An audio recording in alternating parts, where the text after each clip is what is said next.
Bismillahirrahmanirrahim. Assalamualaikum warahmatullahi wabarakatuh. Alhamdulillah. Hamdan kathiran tayyiban mubarakan fih. Kama yuhibbu Rabbuna wa yardah. Wassalatu wassalamu ala Rasulillah wa ala alihi wa sahbihi wa man tabi'ahum bi ihsanin ila yaumiddin. Amma ba'd. Alhamdulillah, kita panjatkan puji syukur kita kepada Allah Subhanahu wa taala yang senantiasa merahmati kita dengan memberi nikmat terbaiknya, yaitu nikmat hidayah. Kemudian juga selain diberi nikmat hidayah, kita juga diberi nikmat sehat, nikmat taufik yang harus kita jaga dan kita terus sempurnakan dengan selalu bersyukur kepada Allah Subhanahu wa taala.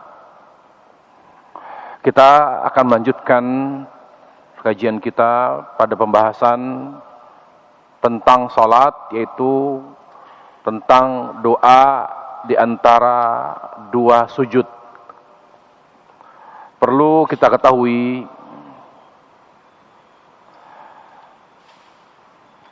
yang dimaksud dengan doa di sini maksudnya bacaan. Hanya saya menyesuaikan bahasa yang biasa dipakai oleh kebanyakan dari kita, di mana banyak dari kita mengatakan bacaan dengan doa, padahal hakikatnya bukan doa, yaitu bacaan. Jadi bacaan di antara dua sujud. Kenapa? Karena bedanya antara bacaan dengan doa. Kalau bacaan masuk dalam dikategorikan sebagai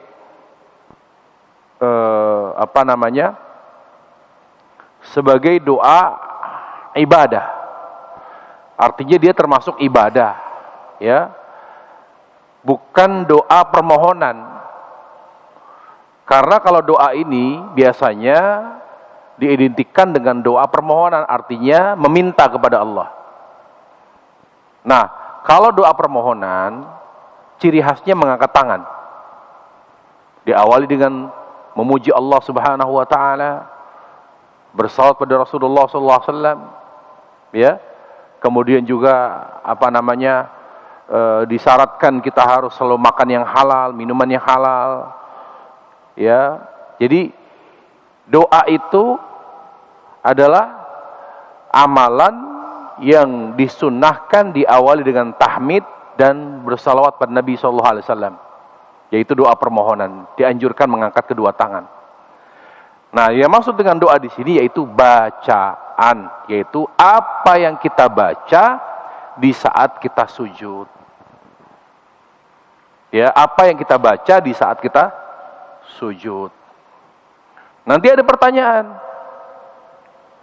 bolehkah bacaan yang kita baca di doa atau di antara dua sujud kita baca di doa? Boleh.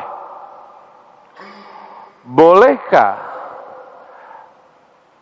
bacaan pada doa, lalu misalnya pada doa-doa yang biasa kita baca atau kita minta kepada Allah, lalu kita baca di doa di antara sujud, ini perlu dirinci. Kalau niatnya sebagai bacaan di antara sujud, tidak boleh, karena menetapkan bacaan di antara dua sujud harus berdasarkan dalil. Misalnya, bolehkah kita misalnya baca dalam doa, kita sering baca ya muqallibal qulub. Boleh nggak kita baca itu di antara dua sujud? Maka kita bilang, Anda baca ya muqallibal qulub, niatnya apa? Motifnya apa? Kalau Anda motifnya adalah sebagai bacaan, menjadikannya sebagai bacaan di antara sujud, tidak boleh. Karena menetapkan suatu bacaan pada satu amalan salat harus berdasarkan dalil khusus. Sementara kalau Anda niatnya membaca ya muqallibal qulub, Allahumma atina fid dunya hasanah wa fil akhirati hasanah, niatnya adalah sebagai doa di saat sujud, karena di saat sujud adalah waktu mustajab, maka itu boleh. Maka itu boleh. Kenapa ini saya bahas? Karena seringkali ada pertanyaan begitu. Pertanyaannya adalah, bolehkah misalnya doa Rabbighfirli warhamni wa'afini wahdini warzuqni, ini doa ya yang Nabi baca di saat beliau di akhir sholat misalnya. Bolehkah itu dibaca di saat atau di antara dua sujud? Ya, doa di antara doa atau apakah bolehkah kita doa di saat sujud? Nah, ini ada keliruan dari saya. Karena ini bukan sujud, jadi tidak boleh menyisipkan doa apapun ke amalan sholat ini, yaitu duduk di antara dua sujud. Karena menetapkan bacaan pada duduk di antara dua sujud berdasarkan dalil khusus. Jadi tidak boleh diganti Rabbighfirli dengan ya muqallibal qulub, Rabbighfirli dengan Rabbi shrahli sadri wa yassirli amri, nggak boleh. Ini domainnya adalah dalil. Ya. Ini adalah wilayah dalil khusus. Jadi apa yang kita baca di duduk di antara sujud adalah bacaan yang ditetapkan oleh dalil khusus yang dicontohkan oleh Rasulullah salawatu rabbi wassalamu alaihi. Nah, pada bacaan ini ada beberapa pilihan yang Nabi contohkan. Karena di hadis disebutkan Nabi baca ketika beliau duduk di sujud, bacanya ini, kadang ini, kadang ini. Nah, itu boleh. Karena ada dalilnya. Misalnya Rabbighfirli, Rabbighfirli, Rabbighfirli warhamni wajburni warzuqni warfa'ni, Allahumma ighfirli warhamni wa'afini wahdini warzuqni. Ini adalah bacaan-bacaan yang ditetapkan oleh hadis Nabi yang mulia salawatu rabbi wassalamu alaihi. Nah, ini ada dalilnya, tapi tidak boleh diganti dengan yang lain. Karena ini adalah jatuhnya apa? Jatuhnya zikir. Bukan ke doa sebetulnya. Ya, zikir. Jatuhnya zikir, yaitu bacaan pada amalan tertentu. Itu zikir namanya. Ya. Hanya lebih diterjemahkan dengan doa atau dengan bacaan. Lalu Ibnu Qayyim mencoba mengungkap kenapa bacaannya kok itu Rabbighfirli, lebih kepada meminta ampun kepada Allah. Ya, apalagi pada bacaan yang pertama Rabbighfirli, Rabbighfirli. Dan ingat para jamaah sekalian, Rabbighfirli adalah bacaan yang sering Nabi baca pada saat duduk di antara dua sujud. Bukan Rabbighfirli warhamni, bukan. Jadi Nabi yang mulia alaihissalam lebih sering membaca ketika salat, ketika duduk di antara dua sujud dalam salat, Rabbighfirli, Rabbighfirli, Rabbighfirli. Itu. Yang lain Nabi baca terkadang. Nah, kenapa Nabi membaca Rabbighfirli, ya, warhamni wa'afini, kata Ibnu Qayyim, ketika doa sujud dipisahkan oleh posisi duduk, ya, ketika sujud ini dua sujud dipisahkan oleh dipisahkan oleh posisi duduk, maka disyariatkan berdoa meminta sesuatu yang sesuai dengan posisi tersebut. Karena posisi itu posisi yang sangat dekat dari ijabah. Kita sujud waktu mustajab doa, lalu duduk bukan mustajab, lalu disujud lagi mustajab. Nah, karena dekat banget di ambang ijabah, karena duduk ini bukan waktu mustajab, tapi dia di ambang. Lihat, sujud mustajab, duduk tidak, sujud mustajab, dekat banget. Sudah di pinggirnya mustajab. Ya. Maka apa? Dikatakan yang tepat adalah pada saat duduk di antara sujud meminta sesuatu yang sesuai dengan posisi tersebut. Karena dia sudah berada di pinggirnya, di perbatasan. Ya, di perbatasannya tempat mustajab, yaitu di saat sujud. Makanya yang tepat di saat itu, di saat duduk di antara sujud, meminta ampun, meminta rahmat, meminta hidayah, keselamatan dan rizki. Ya, coba perhatikan, meminta ampun. Yang membuat hidup ini susah apa? Yang membuat hidup ini penuh masalah, membuat hidup ini banyak musibah, banyak persoalan, dosa. Makanya kita lebih banyak minta ampun. Kemudian, apa yang membuat nikmat ini semakin bertambah? Banyak sekali nikmat yang Allah berikan, ya, tanpa kita minta dan kita tidak berhak menerimanya. Karena rahmat. Karena rahmat Allah Subhanahu wa taala. Kita banyak maksiat. Kita tidak atau belum mampu bersyukur kepada Allah dengan sebenarnya syukur, tapi Allah kasih sehat. Allah kasih kita sehat. Allah kasih kita keturunan, Allah kasih kita penghasilan layak-layak. Padahal ibadah kita jauh dari standar yang sesuai dengan Allah tentukan. Tapi tetap saja Allah kasih kita nikmat. Itu berkata apa? Rahmat. Kemudian hidayah. Bayangkan, bertahun-tahun hati ini kita bertahun-tahun seperti ini, hati kita selalu berubah-ubah. Banyak sebab-sebab sesat yang sudah kita lakukan, tetapi Allah tetap jaga hidayah di dalam hati kita. Ya, keselamatan. Kita ini tidak sakit kenapa? Bukan karena tidak pernah bermaksiat. Kita sering bermaksiat. Kenapa kok kita masih sehat walafiat? Kenapa kita selamat dari kecelakaan? Kenapa selamat dari musibah? Kenapa kita selamat dari banyak hal yang menimpa orang lain? Karena rahmat Allah. Allah kasih kita keselamatan karena rahmat Allah. Dan kenapa Allah kasih kita rezeki? Rezeki yang kita sudah perkirakan dan rezeki yang tidak kita duga, itu berkat rahmat Allah Subhanahu wa taala, terutama rezeki yang berkah dan berlimpah. Makanya itulah alasan hikmahnya kenapa Allah Azza wa Jalla dan Rasulnya SAW menetapkan bacaan yang tepat ketika duduk di antara dua sujud adalah bacaan Rabbighfirli warhamni wajburni warzuqni warfa'ni, atau Rabbighfirli warhamni wa'afini wahdini warzuqni. Dan doa ini juga doa. Bacalah di akhir tasyahud. Karena doa ini paling lengkap. Coba, minta ampun, minta rahmat, minta apa? Minta sehat. Wa'afini itu minta sehat. Penting sehat itu.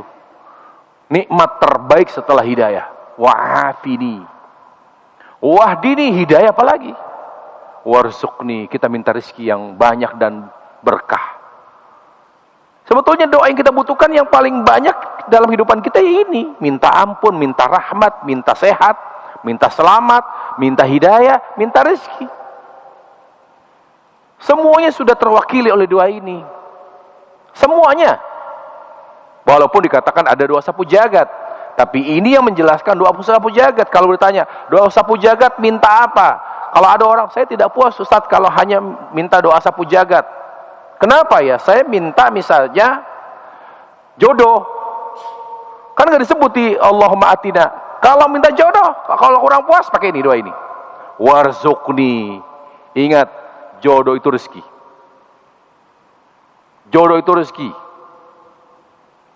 Akhlak itu rezeki. Sebagaimana Allah Subhanahu wa taala memberikan rezeki, membagi rezeki hambanya, bagaimana Allah juga membagi rezeki akhlak kepada hambanya. Ada yang ngaji tapi akhlaknya bagus, ada yang ngaji tapi akhlaknya kurang, ada yang belum ngaji tapi akhlaknya bagus. Itu seperti Allah membagi-bagi rezeki kepada hambanya. Jadi kalau ada di antara keluarga, teman, sahabat, handai tolan yang bertanya, apa ya? Boleh nggak saya pakai bahasa Indonesia supaya saya bisa doa secara khusus dengan permintaan saya? Kita bilang sebaiknya baca doa ini aja. Allahumma ighfirli warhamni wa'afini warzuqni wahdini. Ya, dan ini saya sarankan dibaca di saat sujud dan juga dibaca di akhir tasyahud karena keduanya merupakan waktu mustajab. Ya. Kemudian bacaan ini hukumnya sunnah. Hukumnya sunnah. Tidak boleh membaca yang lain kecuali yang Nabi contohkan, yang Nabi ajarkan, hanya ini saja. Kalau ada ternyata ini saya hanya berikan contoh ya, bukan berarti selain ini berarti tidak boleh. Kalau ada hadis sahih yang tidak saya sebutkan di buku ini dan menyebutkan bahwa Nabi membaca di saat duduk di antara dua sujud dalam salat membaca bacaan yang tidak saya sebutkan, berarti itu juga boleh dibaca. Konteksnya saya menyebutkan ini dalam konteks menyebutkan contoh. La min babil hasar, bukan membatasi bahwa bacaan Nabi hanya ini. Yang lain bukan bacaan Nabi, enggak begitu. Jadi silahkan kalau antum punya ya hadis lain, dalil lain yang sahih dari Nabi SAW yang menyebutkan bahwa Nabi membaca bacaan selain yang disebutkan di buku ini di saat sujud, di antara dua sujud dalam sholat, maka silahkan diamalkan. Untuk apa? Memperkaya amalan sholat kita. Karena sunnah Nabi SAW disebutkan oleh Syekhul Islam Taimiyah, kalau Nabi mengamalkan pada suatu amal beberapa bacaan, maka demi menghidupkan sunnah Nabi SAW, maka diamalkan semuanya secara bergantian. Misal, ini kadang duduk di antara sujud baca Rabbighfirli, kadang Rabbighfirli warhamni wajburni warzuqni warfa'ni, kadang Allahummaghfirli warhamni wa'ahdini, Allahummaghfirli warhamni wa'afini wahdini warzuqni. Ya, ini juga perlu dibaca. Contoh lain misalnya dalam doa iftitah atau istiftah. Kadang Nabi baca ya subhanakallah ta'ala jadduk wa la ilaha ghairuk.